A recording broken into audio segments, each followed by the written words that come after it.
Hello and welcome. My name is Jim Logan, and this is the 11th in my series of videos designed to help students prepare for all region etudes. This video is going to focus on the first selection for the low clarinets. This is located on page 54, number 8 of the Artistic Studies, Book 1, otherwise known as the David Height book. So I'm going to talk you through a few things here, and then I'm going to play some etudes, not on low clarinets. If you were wanting to hear me play low clarinets, you're going to have to wait for another day because that ship has sailed. But you will hear me play it on soprano clarinet, and it'll give you an idea of what they should sound like. This first attempt at these etudes is going to be vastly under tempo, so you can just hear what it should be. And then we're going to talk about some practice techniques and some things to watch out for, okay? So right off the bat, on number 8, you have the only thing written here, giving you direction, is conspirito deciso. If you look that up, and all of these words are in the back page of the Height book, but translated, that is with spirit, firmly, or with decision. Okay, it is a mezzo forte, so don't start out by sounding wimpy, but give a good, solid mezzo forte. Dynamics are absolutely critical here, as in all of these etudes. It's not enough, folks, just to get the notes and the rhythms. You really need to play these dynamics, and you practice them right away. Okay, don't wait to add dynamics later as if it was a cherry on top of an ice cream sundae. It's not. It's an essential part. Okay, it's like the ice cream and an ice cream sundae. Okay, so what else? In terms of practice techniques, a lot of slow practice, okay? And you can go look back on my earlier videos in which I explain and give examples of practice techniques. Short to say that in a passage such as measure, we'll use measure 19 as an example. I'm going to give you a quick overview of these practice techniques that I would ask you to, I would beg you to use if you really are serious about learning this.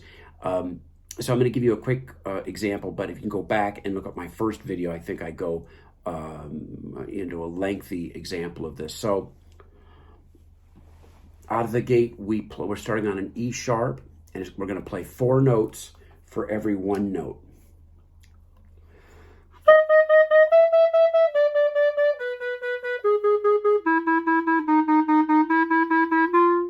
And then you play 3 notes for every 1 note.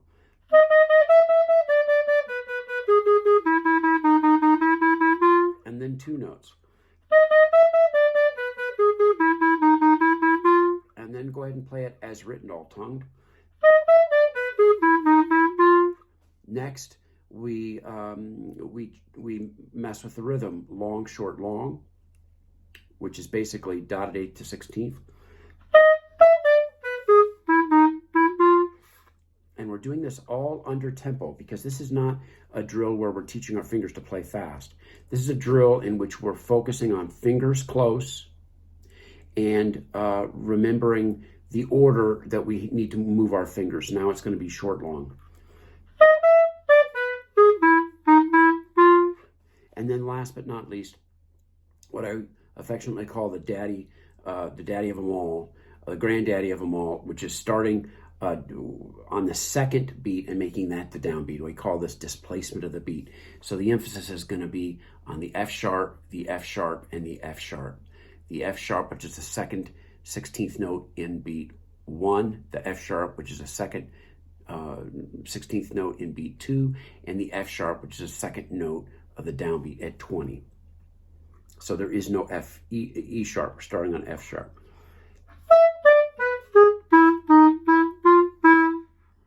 And then you go to the next note, and that is now your downbeat, which is E. And now the C sharp is now the downbeat. Okay, and then as written. Okay, So again, quick overview. Go back and look at video 1 where I explain that relentlessly. Next, let's talk about some fingering choices here.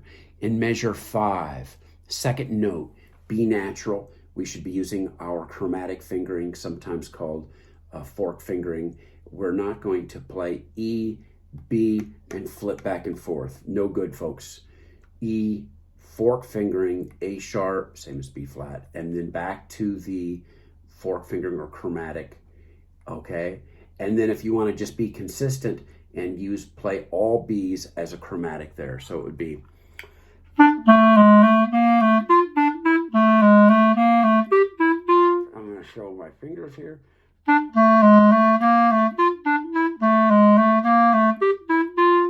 Okay. Another thing that stands out here in this opening section, I mentioned dynamics. So make sure in measure 9 we get this kind of thing.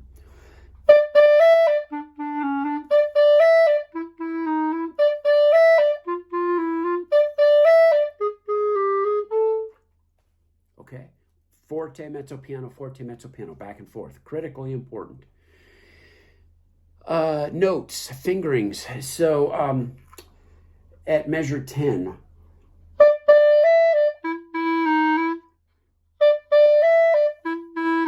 I would avoid this E sharp, F sharp combination. I use a side key, which is F, and the bottom 2 side keys in our right hand.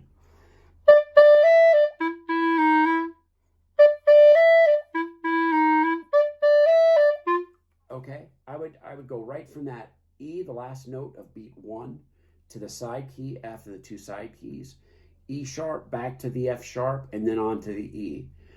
Later in measure 11, you do have an F sharp. No reason to use side keys there, so you could use your 1 finger F sharp. In measure 12, we have in beat 2, A sharp, same as B flat, G double sharp, which is the same as an A natural, back to the A sharp.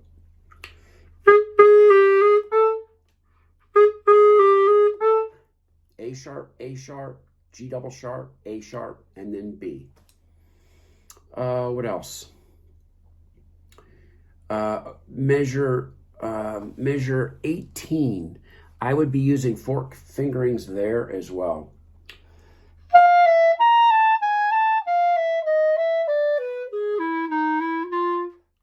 Fork, measure 18, second note, fork fingering.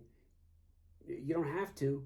You could use a middle finger there, but I like to use the fork key there because that reminds me that I've got another fork fingering coming up. The last note of measure 18 should be fork or chromatic F sharp to E sharp, same as F, and then you flip to the middle F sharp and then down. And then 3 notes before measure 20, we're back to that F sharp on the side, chromatic F sharp and up. So again, watch the fingers slowly.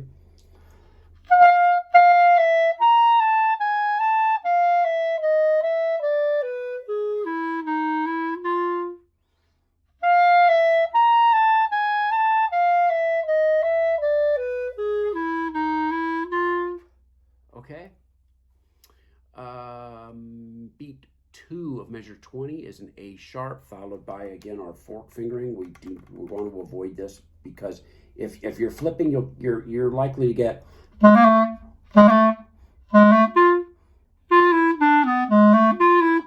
is what we are looking for there. Let's see. Yes. Okay. So out of the opening, that's it. So I'm going to record this in maybe 3 different segments, and that is going to be the next video, number 12. You're not going to be performing this from beginning to end. So I would suggest that we not practice it from beginning to end. I like to play the guessing game where I make up, I guess, what the judges are going to ask for on D-Day or on game day or whatever you want to call all region or all state auditions. And I think a safe one would be starting at the beginning and all the way down to 31. That will be the first segment I'm going to do. And then the next one could be measure 32 down to, I don't know, 61, and then maybe 62 down to the end. Take a look at number 12 and decide, you'll find out what I decided to do. But I think safe to say that I will play the first one will be down through measure 31. No repeats, don't practice repeats. They're not going to ask for repeats.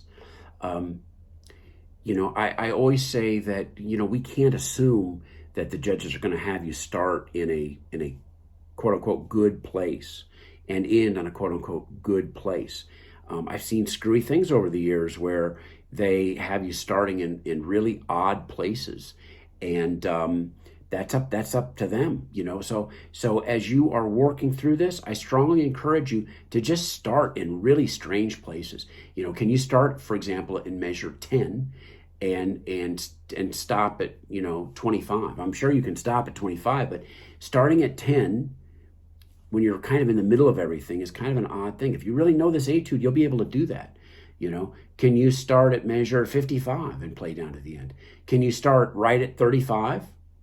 How about that on Judgment Day? They have you start at measure 35 and play down to 55. They could do that. You have to be ready for that. That's your job to do. Okay? So stay tuned. Keep working. Take a look at my next video.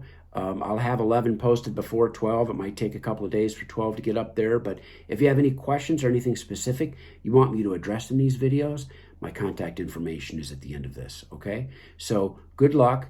Keep practicing. At this point, you need to be practicing with tremendous consistency, okay? Consistency. That means every day. Take a day off, okay, maybe, but you need to be working with consistency to build this repetition of goodness that we're working for. Okay, good luck.